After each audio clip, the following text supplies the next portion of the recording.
इसी के नाम पर इस मंडी का नाम पड़ रहा है। इस मंडी को इस तरह से बदनाम करने की अगर कोशिश करूं तो भुगतना पड़ेगा। इस बात को मैं बड़ा साफ कहना चाहता हूं। 1000 संस्थान हिमाचल प्रदेश में बंद कर दिए प्रदेश की सरकार बनने के बाद। चले हुए संस्थान, खुले हुए संस्थान बंद कर दिए। क्या ये सारा जवाब मांगने का हक नहीं है पूरे प्रदेश भर को? या माता बहनें बैठी है, कहा कि 1500 रुपए कैबिनेट की पहली बैठक में मिलेंगे। 15 महीने बीत गए, एक महिला को मिला नहीं। और उसके बाद अभी जब लोकसभा का चुनाव आता है तो लोकसभा के चुनाव के लिए फिर से उसी तरह से बात करते हैं कि फार्म भरो, आपका जो है 1500 रुपए दिए जाएंगे। कितनी बार जलील करेंगे आपने हमारी माताओं बहनों को। गोबर की गारंटी 2 रुपए किलो के हिसाब से बेचेंगे, खरीदेंगे बोलते हैं। अब तो वो गोबर भी सूख गया भाई और बहनों। 16 महीने से सुखू भाई तो आए नहीं। अब तो मुझे लगता है कि अब इस चुनाव में जब आएंगे वोट मांगने के लिए तो 1-2 किलो दे ही देना उनको, बिना पैसे के ही दे देना कि भाई आपका गोबर रखा था, सूख गया ही। इसलिए मेरा आप सबसे एक ही निवेदन है, आओ हम आदरणीय प्रधानमंत्री नरेंद्र मोदी जी को मजबूत करने के लिए काम करें। नरेंद्र मोदी जी के नेतृत्व में भारत आज दुनिया की 5वीं अर्थव्यवस्था बन गई। आज पूरा विश्व भारत को एक सम्मान की दृष्टि से देख रहा है।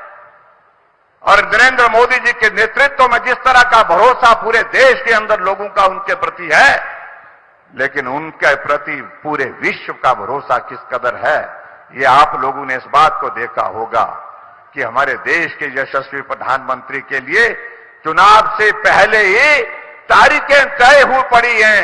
अमेरिका इंतजार कर रहा है, जापान इंतजार कर रहा है, रशिया इंतजार कर रहा है।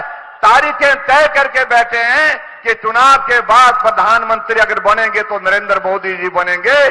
तो समय से पहले, चुनाव से पहले, परिणाम से पहले ही तारीखें तय करके रखी अपने देश में आने के लिए।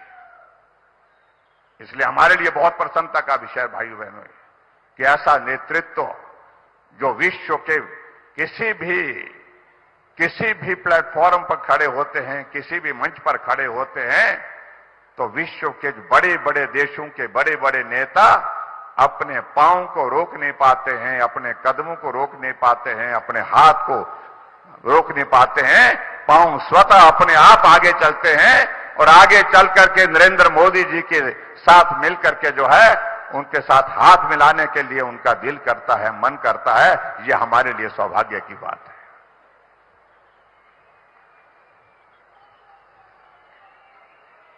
मुझे इस बात को लेकर के जरूर कहना है आप सबके बीच में कि हिमाचल जैसे छोटे से प्रदेश के लिए आदरणीय प्रधानमंत्री जी का जो योगदान रहा है उसे कभी हम भूल नहीं सकते।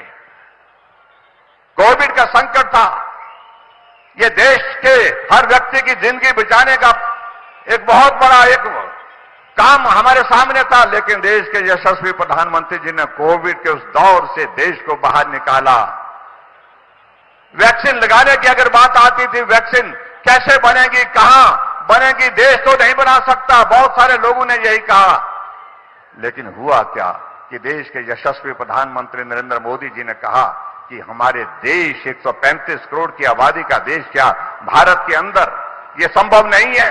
साइंटिस्ट बुलाए, उन्होंने कहा हो सकता है, और सफलता हासिल की।